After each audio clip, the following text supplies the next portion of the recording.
Welcome to the Frictionless Innkeeper podcast series. Our show is brought to you by the Frictionless Guest App, which allows innkeepers to provide guests with their recommendations of the best local places to eat, play, and shop during their stay. The Frictionless Guest App is accessible through all mobile and desktop devices, and you can learn more about it by visiting frictionlessguest.com. Once again, that's frictionlessguest.com. I'm Matt Langen, and I'm joined today by Steve Short, the founder and the CEO of the Frictionless Guest App. And our guest for this episode today is Christine Boeke, the owner of the Westcott House B&amp in Hudson, New York.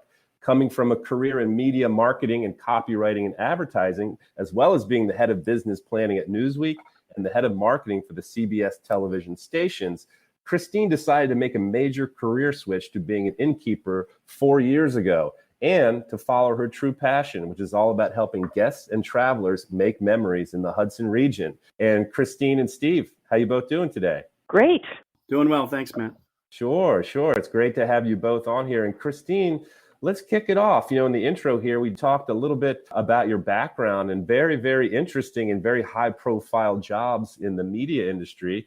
Tell us a little bit more about that and how and why you became an innkeeper. Well, I actually left CBS in the mid to late 90s when there was a lot of friction in that business, and CBS was purchased by another big company, and I took time off to be home with my 3 kids. And then in about 2010, 2011, I was single. Having spent most of the 2000 to 2010, I had a house in Miami Beach, I had a house on Fire Island, and a house in New York City, and I was entertaining all my friends and family. And then when I became single, I thought, what do I want to do? And how am I going to move this forward? So I thought, you know what? I can do this with my eyes closed. I know how to cook. I know how to entertain. And I looked around and used my marketing skills and did some research on where the trains from New York City went, where the buses from Boston went. And I went and visited several of the towns up the Hudson River Valley, and I found Hudson. And it was just so interesting and creative.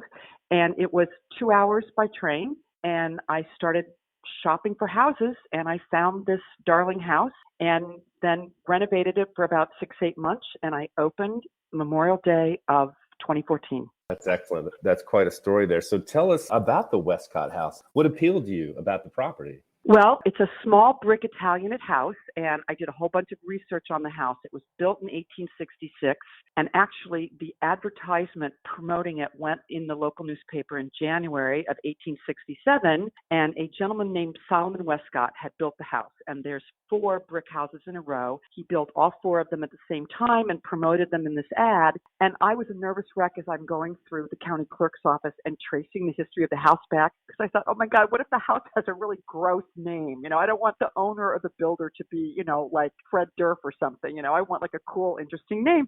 I was so happy when I saw Solomon Westcott because it has such a nice ring to it. It sounds New England and old school. So I looked, and at the time, it was the most interesting house on the market at the time, and it did need some work, but I knew that the rooms were big enough that I could add bathrooms in each of the rooms because I wouldn't stay in a B&B that didn't have a private bathroom. So I was looking for certain parameters with the house, and it's within a block of the main street, and I wanted something that was very walkable because as a Manhattanite for 40 years, I like to get out and walk, and I think a lot of the people who come visit me are taking the train up, and they like to walk, so I didn't want to be, too far off the beaten track. So all these things kind of worked together, my checklist, tick, tick, tick, and this ended up being the best property, and it did need some work, but it was really fun to do the work and then to go decorate the house and find beautiful pieces. It's a real mix. It's very eclectic. It's a mix of antiques and contemporary furniture. That's As great. is Hudson, all the antique stores. Hudson has traditionally been an antiques town, but now with the interest in mid-century modern, a lot of the beautiful new stores are, mid-century and 20th century furniture. So my house kind of reflects a little bit of what Hudson's about too. Christine, can you talk a little bit about Hudson and what drew you there other than location? Give us a feel for the town in terms of size and, I guess, character, what kind of makes it unique. Well, it's actually a fairly small town. It's only about 6,500 people, and the town was founded shortly after the American Revolution.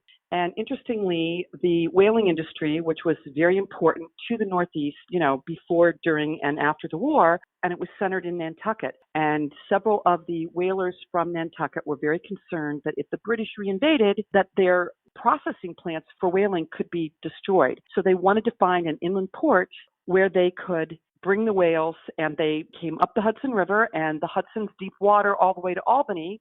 And we're about 45 miles south of Albany, so it was a deep water port. And they found this land, and it was a group of Quakers from Nantucket, and they bought all this land, and they laid out this little city, very gridded, so that the whales would come off the ships at the port, and they would roll the carcasses up, and a lot of the whale processing was down towards the river. And there's a bunch of federal at the bottom of Hudson, because Hudson's on a hill. At the bottom, close to the river, there's a lot of federal-style houses.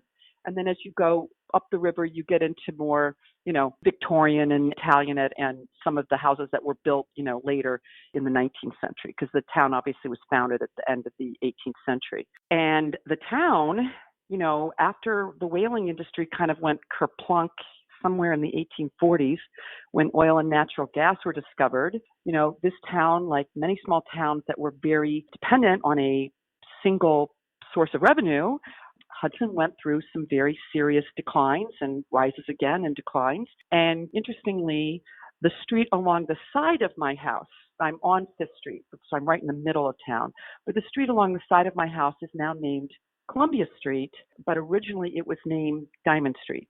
And tradition has it, having worked in journalism, I'm very careful about stating facts. So tradition has it that Diamond Jim Brady and Legs Diamond both got their nicknames from all the gambling, craps tables, and prostitution brothels that were along Diamond Street in Hudson.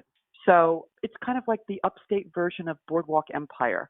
Of course, now in the late, like in the 1990s, maybe the late 1980s, a lot of the antique dealers in New York City sort of discovered this little town that wasn't too far away, and there were all these buildings, and they could use it for storage. And then over time, a number of the dealers moved up here and opened shop up here.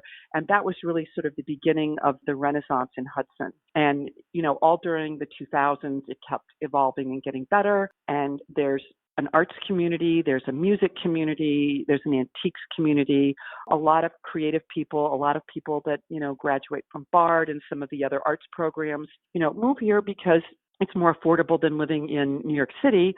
And it's got a nice community, and yet still you can get to the city pretty easily if you want to.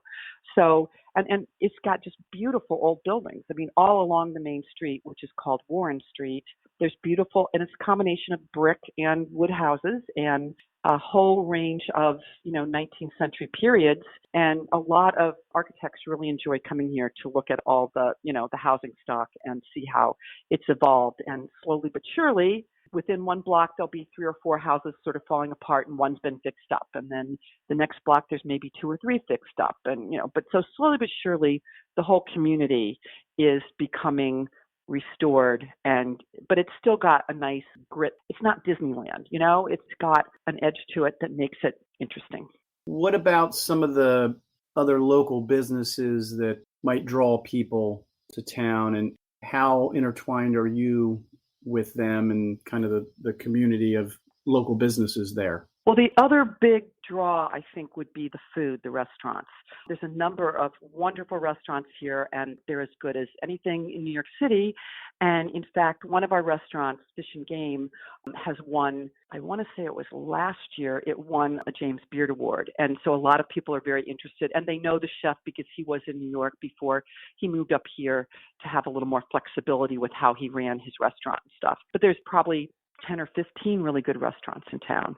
And those restaurants, the people that own the bed and breakfasts and the inns and the small hotels, the people who own the people who own the restaurants, the people who own the music venues, the people whose business caters to the traveler. So, the antique dealers, the art galleries, it's a small town. As I said, it's only 6,500 people. So a lot of us know each other, and we're very supportive of each other. I try to, explain all the restaurants to my guests and say, you might want to try this one or that one, and, sort of spread it around so that everybody, somebody may really want Italian or they really want French or Asian, and I can direct them to that. And I've been to all those restaurants, so I feel comfortable, recommending them. But we also have a really wonderful organization in Hudson that's our Hudson Business Coalition. And we work together to try to identify ways to make a visit to Hudson a more positive experience. And we're working with the city because the city last year just instituted a lodging tax. So I collect a tax, as do the other B&Bs and the hotels, motels, inns, etc. And all that money goes into a pool from which we're going to be trying to identify things to improve the town. So, it's a very collaborative community, I think. That's great. So since you've been an innkeeper here for 4 years or a little bit over 4 years, what do you think are kind of your overall biggest joys and challenges in this, relatively new arena, 4 years in? Well, the joy is every weekend. I don't really have a lot of weekday business, so it's for me, some of the B&Bs do, but for me, it's very much of a weekend business. And so the weekends are just packed full of stuff to do, but they're wonderful. And, the guests arriving, and I've been communicating with them in advance. So I always ask the guests if there's any, dietary restrictions, food allergies I should be aware of. And my Friday morning, I am, spend the morning going to all the different farm stands. And then Saturday morning, I go to the farmer's market. So I'm looking around for, fresh organic produce for everybody and then paging through cookbooks to try and pick up interesting recipes to make for the guests. And then, the breakfast is really the highlight, because I sort of feel like that's my point of difference. I know some of the other B&Bs make wonderful breakfasts too, but that's really what I love doing. And that's really the highlight is the guests, when they write the reviews, saying really wonderful things about. In terms of the challenges, probably the biggest challenge, I am single, and so I am doing most of this by myself. I have some people that help me with cleaning. I have some people that help me with the landscaping. But, I love to do all the food myself and all the shopping. And I have an accountant that helps me a little bit with the bookkeeping and QuickBooks and stuff like that. And because my background's in marketing, I like to do the social media myself. But you don't have time to do everything. And that's the frustrating thing, is trying to figure out what you should delegate. And that's also, from everything I've read, the biggest weakness with small businesses is the owner not wanting to delegate anything. So I'm aware of that. I'm working on myself on that level. That's great. That's great. Great insights there. And I think I might have read an article somewhere about one of the things that you really like is providing a real special guest experience. You mentioned breakfast. Is there anything else that you do to really create that positive experience and really just have them, leave the Westcott House and say, I really want to go back. I really want to recommend it to friends and family? Well, last year I had a guy call me and he said he was going to propose to his girlfriend. And so he wanted to know what he should do and what could I do. And so we arranged for nice flowers and for a bottle of champagne. And of course, he paid me for that, but I took care of it all for him because he had no idea where to go to get that stuff. And then, so funny, when they came back from dinner, she was all excited and showed me her engagement ring, which I took a photo of and put it on my Instagram feed. And I got the best numbers my Instagram had in a long time. But, people tell me it's a wedding anniversary or, whatever. I try to figure out nice things to suggest to them to do. And, I really kind of serve as the concierge because sometimes they're busy. They're working really hard. They don't have time to go look at all the websites and know that Olana, the Frederick Church Mansion, the Hudson River School painter, it's less than 10 minutes from town. And so I try to, fill them in on all that kind of stuff. What's to do here. Art Oh My is about 15, 20 minutes away, and it's a beautiful art facility, and it's got all these grounds with huge oversized sculptures on it.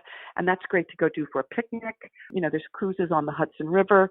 So, I do try to keep them informed and find out what they're interested in and help them, make decisions about how to spend their time in Hudson. By the way, I've been to Olana. My wife and I have been there pre-kids, and it's an incredible place. It's an awesome place. Isn't it beautiful? Well, another thing I've done, which just mentioning Olana brings that up. So It depends because I don't, it's hard when you're doing it all by yourself to make breakfast for like 10 or 15 people. I don't do that. But sometimes I'll invite a local store owner, a gallery owner, an antique dealer.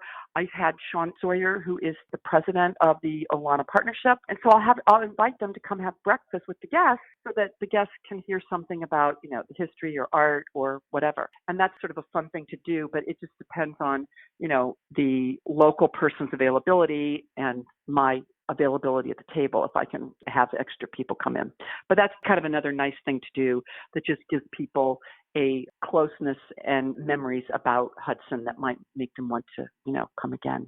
Yeah, that's a great idea. I've never really considered that. And my wife and I used to do a lot more B&Bs, again, kind of pre-kids. We're getting to the point where the kids are at that age where you can often bring them with you, but so doing it a little bit more. But I don't think that's ever been done. I've never encountered that, never seen that with any innkeeper. I think it's a great idea. Like, for example, thank you. If we would have done like somebody from Olana talking about Olana, and we're big old house people, we live in an old historic home, and that was our thing, was to go. We did the Hudson River Valley about 15 years ago, and I think we went as far probably as Hudson, FDR's house. And, right. Hyde Park. So you were down in Hyde Park. Right. I was going to say Vanderbilt. You may have done the Vanderbilt Mansion. That's down that way too. Yeah. So anyway, architecture is our thing. So to be able to have had breakfast with someone who would, from one of the house tours would have been really cool. Great idea. Thank you.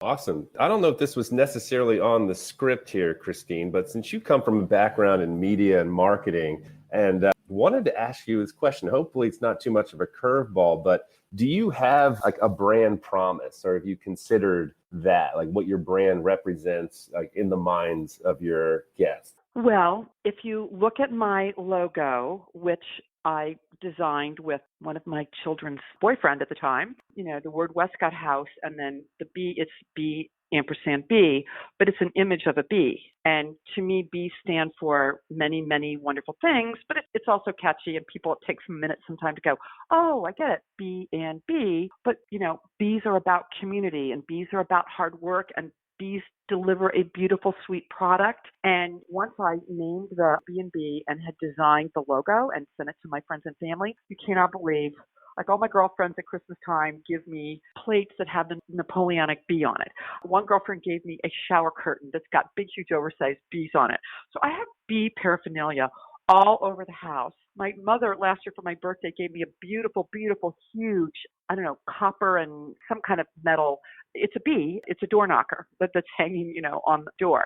So a lot of the things associated with the concept of, bees and work and the sweetness of the product are all part of what we're delivering. It's also, embedded in the language on the website, which I wrote myself because as a former copywriter, I'm not going to pay somebody to do this, but there's beautiful artwork in the house, and there's beautiful furniture in the house, and there's very good quality mattresses in the house, and there's really beautiful linens on the bed. So the whole experience, I want it to be very, very high quality experience in terms of the material things, but then I also want it to be very high quality in terms of experiential, and I try to, help my guests, and if they're older and they're not comfortable going online to make a reservation, I'll take care of it for them. If they have maybe a language issue, I can speak a little bit of French, but, beyond that, but I try to make it a very high quality experience from the moment they, come up the steps and come into the house. So that would be very much implicit in terms of the brand promise, as you say. On the marketing side, you found another passion here, which sounds like was kind of incubated by the 2000 to 2010 decade and your life there. But are you still kind of drawn to the marketing? That's still something that you love to do? Oh, yeah, absolutely. I mean, designing your logo and creating your website and having, the Instagram feed with photos and trying to, make the copy interesting, that's all on an ongoing basis. I mean, I just was working with my web people who are actually in Michigan doing some updates and sort of freshening up the website. And I talked to my photographer, and we're going to do some more shoots and, change out some of the pictures so that it's fresh. And so, so all that stuff, I mean, the marketing is important. The way the house looks, the way the website looks is very important to me. And I certainly researched all the other websites of the other businesses in the area before I felt comfortable, launching mine. This concludes our podcast today. We would like to thank our guest, Christine Boeke, the owner of the Westcott House B&B in Hudson, New York, for joining us. We really hope you enjoyed this episode of the Frictionless Innkeeper podcast, brought to you by the Frictionless Guest App. If you wish to learn more, please visit frictionlessguest.com. Once again, that's frictionlessguest.com.